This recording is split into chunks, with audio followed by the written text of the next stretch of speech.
السلام علیکم ویورز، آج کے پہلے سوال نے طبیعت خوش کر دی ہے۔ واک پہ مجھے بے شمار لوگوں نے یہ بات کی ہے آج۔ ہر تیسرا چوتھا بندہ، میں شام کو جو واک پہ جاتا ہوں وہ مجھے یہی بڑا ایکسائٹیڈ ہر آدمی، اور یہی بات مجھے بتا رہا تھا جو اسلام آباد سے تعلق ہے، نمرہ لطیف کا، اور مقیم ہیں یہ لندن میں، وہاں رہتی ہیں۔ تو انہوں نے سوال یہ کیا ہے کہ ایک طرف ساری سرکاری مشینری لگا کر بھی نواز شریف کے جلسے کامیاب نہیں ہو رہے، کوئی منہ نہیں لگا رہا، ہر جگہ سے دھتکارے جا رہے ہیں، جبکہ دوسری طرف عمران خان کے بغیر پی ٹی آئی کا پہلا ورچوئل جلسہ ہے جس میں لاکھوں کی تعداد میں لوگوں کی شرکت اور ریکارڈ ہے۔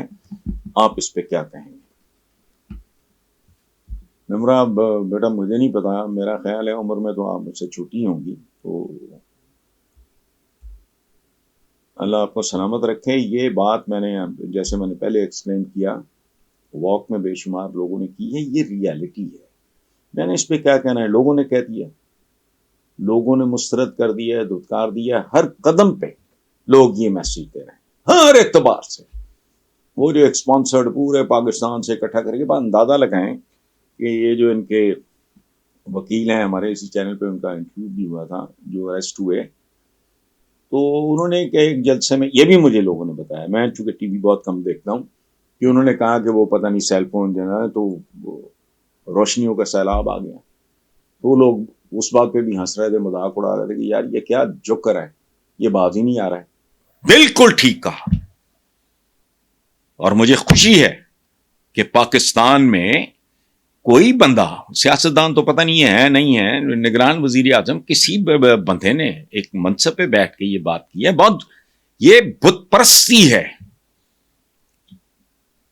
اللہ کا کلام، حضور کا فرمان، فنشڈ۔ اس کے بعد غلطیاں ہو سکتی ہیں، انسانوں سے ہوتی ہیں اور ہوئی ہیں۔ اب یہ ڈیبیٹیبل ہے۔ میرے سے بچے پوچھتے ہیں، یونیورسٹیوں کے بچے آتے ہیں، بچیاں آتی ہیں، خاص طور پہ میس کمیونیکیشن کے بہت سے بچے آتے ہیں ملنے، وہ کہتے ہیں جی کہ قائد اعظم نے یہ کیوں کہہ دیا تھا ڈھاکہ جا کے یا ایسٹ پاکستان جا کے کہ اردو اینڈ اونلی اردو پاکستان کی زبان ہوگی، اردو کی تو اوقات ہی کوئی نہیں۔ اچھا، میری جان ہے اردو، لیکن یہ ریالٹی ہے، بنگالی زبان میجورٹی ان کی، تو ہو جاتا ہے۔ یہ بالکل ٹھیک ہے، یہ کوئی حضور کا فرمان یا قرآن پاک کی کوئی آیت تو بالکل ٹھیک ہے۔ مومن کی ایک پہچان ہے، یاد رکھنا، کہ وہ اپنے عہد کے ساتھ ہم آہنگ ہوتا ہے۔ جس عصر میں، جس عہد میں، جس زمانے میں وہ زندہ ہوتا ہے، اس کے تقاضوں کو سمجھتا ہے اور ایڈریس کرتا ہے۔ حکم کیا ہے؟ آؤ کشتیوں پہ اور لاغر اونٹنیوں پہ بیٹھ کے حج کے لیے۔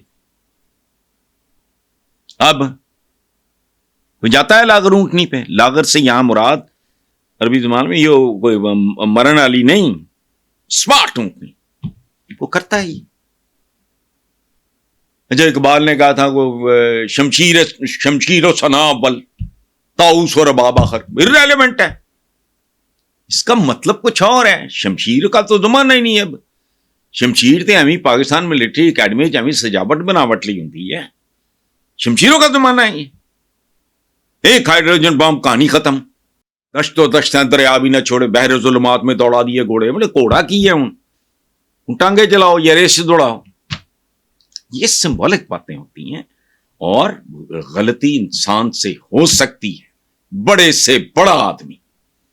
یہ صرف جن کا اوپر معاملات ہوں، یہ صرف ان کو، باقی بڑے سے بڑا بندہ، یہ بڑے سے بڑے لوگ اس دنیا میں ایسی ایسی بانگیاں مار کے گئے ہیں۔ گلیلیو کو کس چکر میں عدالتوں میں گھسیٹا گیا تھا؟ فضول بات کر رہے تھے۔ بے شمار اور ریالٹیز ہیں۔ سیپینز پڑھیں، ہراری کی کتاب، رونگٹے کھڑے ہو جائیں گے آپ کے۔ پیورس پیورلی سائنٹیفک بات. اس لیے یہ بالکل ٹھیک ہے جو نگران وزیر اعظم نے کہا ہے، بلکہ مجھے خوشی ہوئی ہے. مجھے پہلی بار ان کی بات میں بڑا وزن اور دم نظر آیا ہے. ہم لوگوں کو ایک تو جاہل رکھتے ہیں، اوپر سے ان کو اس طرح کے ٹیکے لگا کے جائیں. بابائے قوم کے سگے نواسے کا خط پڑھیں جو اس کو بھیجا گیا تھا پاکستان کا آنریری پاسپورٹ، اس کے جواب میں اس کو ریجیکٹ کیا، اور ساتھ تفصیلی جو جواب ہے ذرا پڑھ کے دیکھیں. بازی نہیں آتے. A statesman is a statesman. A politician is a politician. A doctor is a doctor. Engineer is an engineer. And a prophet is the prophet. کلام الہی وہ اللہ کا کلام، وہ اور ہے، اس میں ترمیم کمی بیشی. یہاں تو ہمارا تو یہ حال ہے کہ اقبال نے کہا ہے، یہ بھی خود بدلتے نہیں قرآن کو بدل دیتے ہیں. وہ بالکل ٹھیک کہا انوار الحق کاکڑ صاحب نے. اس پہ میرا کیا تجزیہ ہونا ہے؟ اس پہ کوئی تجزیہ نہیں، بالکل ٹھیک بات.